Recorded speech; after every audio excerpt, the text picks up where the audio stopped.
Dalam dunia pemasaran digital dan komunikasi online yang serba cepat, konten tetap menjadi raja, tetapi bentuknya dapat sangat bervariasi.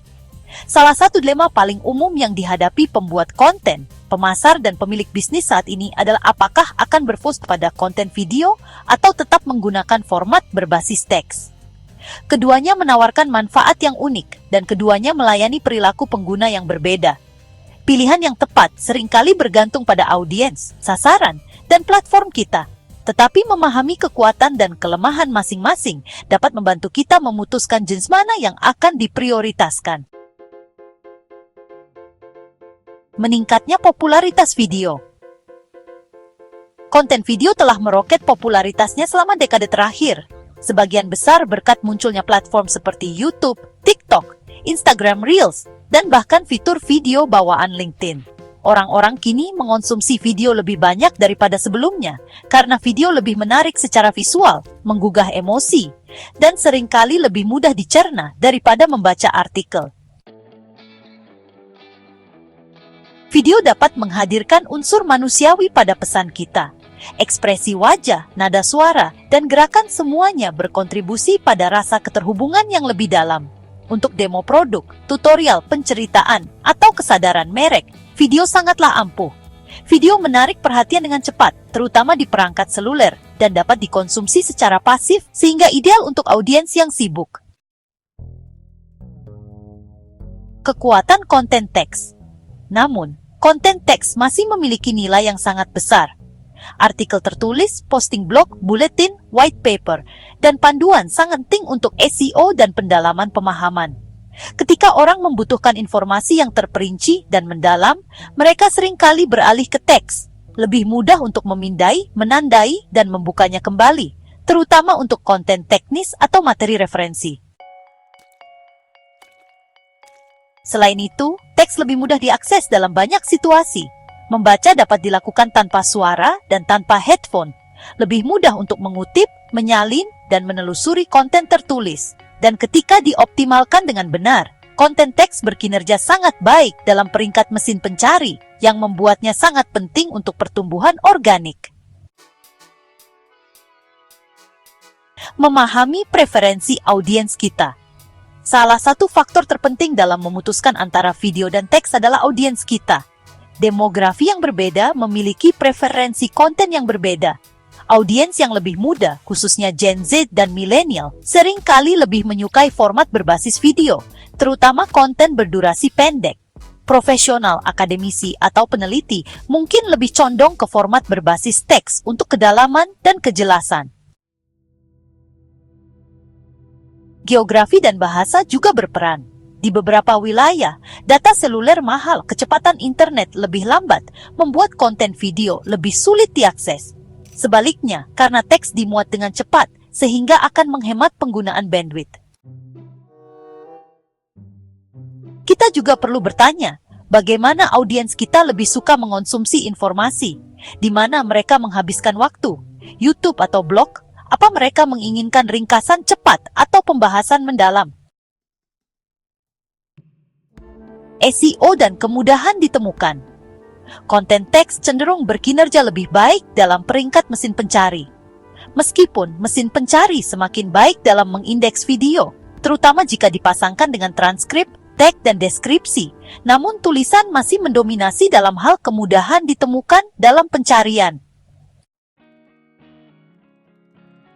Posting blog atau landing page yang dioptimalkan dengan baik dengan tulisan berkualitas tinggi, tautan internal, dan kata kunci yang relevan dapat mendorong lalu lintas selama bertahun-tahun. Di sisi lain, video seringkali memiliki masa simpan yang lebih pendek, kecuali jika menjadi viral atau terus dipromosikan. Namun, menyematkan video dalam artikel tertulis dapat meningkatkan pengalaman pengguna, dan bahkan meningkatkan waktu yang dihabiskan pengunjung di halaman kita, yang pada gilirannya dapat meningkatkan peringkat SEO.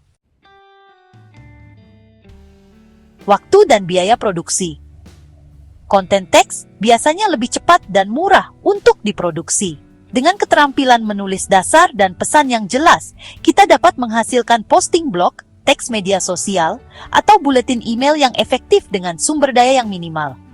Pengeditan, pemeriksaan akhir, dan pemformatan dapat dilakukan tanpa alat yang mahal. Sebaliknya, video seringkali memerlukan peralatan, perangkat lunak, pengeditan, penulisan naskah, pencahayaan, dan terkadang bahkan akting atau animasi. Ini adalah proses yang lebih rumit. Bagi kreator solo atau bisnis kecil, biaya dan usaha yang dibutuhkan dalam produksi video dapat menjadi beban. Meskipun demikian, teknologi ponsel pintar dan aplikasi pengeditan video sekarang ini telah mempermudah pembuatan video berkualitas baik dengan anggaran terbatas. Keterlibatan dan retensi. Konten video sangat bagus untuk menarik perhatian dan meningkatkan keterlibatan. Orang-orang cenderung lebih suka berbagi video di media sosial daripada teks, terutama jika video tersebut menghibur atau menyentuh hati. Di platform seperti Instagram, TikTok, dan YouTube, video adalah media default dan algoritma seringkali memprioritaskannya. Namun, teks bisa lebih efektif untuk retensi dan pembelajaran. Studi menunjukkan bahwa orang seringkali mengingat informasi dengan lebih baik saat mereka membacanya, terutama jika mereka secara aktif mencoba memahami atau mengingat sesuatu. Konten tertulis juga memudahkan pencatatan dan peninjau ulang poin-poin penting. Jadi dalam situasi yang tujuannya adalah pendidikan, dokumentasi, atau referensi, teks tetap lebih efektif. Faktor platform. Tempat kita mempublikasikan konten sama pentingnya dengan konten yang kita buat. Beberapa platform memang dibuat untuk video, seperti YouTube, TikTok, dan Instagram Stories. Dan platform seperti blog, artikel LinkedIn, Medium, dan Quora lebih kepada teks. Algoritma media sosial seringkali mengutamakan video. Jadi, jika kita mencoba mengembangkan kehadiran di platform seperti Instagram atau Facebook, video mungkin lebih efektif. Tetapi, jika tujuan kita adalah untuk menarik kunjungan pencarian, maka membuat konten teks yang dioptimalkan di website kita dapat memberikan hasil jangka panjang yang lebih baik. Jadi, memahami kekuatan setiap platform akan membantu kita memutuskan format mana yang paling sesuai dengan strategi distribusi konten kita. Jawaban terbaik, gunakan keduanya secara strategis. Sebenarnya, tidak harus ada pertarungan antara video dan teks. Dalam kebanyakan kasus, strategi hibrida berfungsi paling baik. Gunakanlah teks untuk mendorong SEO, memberikan kedalaman, dan memberikan nilai jangka panjang. Gunakan video untuk melibatkan, terhubung secara emosional, dan menjangkau audiens baru melalui platform media sosial. Misalnya, artikel edukasi di blog kita dapat menyertakan video tertanam yang menjelaskan konsep yang sama secara visual. Halaman produk dapat menampilkan tulisan deskriptif dan demonstrasi video. Pendekatan berlapis ini akan menciptakan pengalaman yang lebih kaya untuk semua jenis pengunjung. Jadi, sangat menggoda untuk mengikuti tren konten terbaru, baik itu video TikTok atau buletin berformat panjang. Namun, format terbaik untuk konten kita bergantung pada sasaran, audiens, dan sumber daya yang tersedia. Baik kita memilih video, teks, atau keduanya, konsistensi dan kualitas adalah hal terpenting.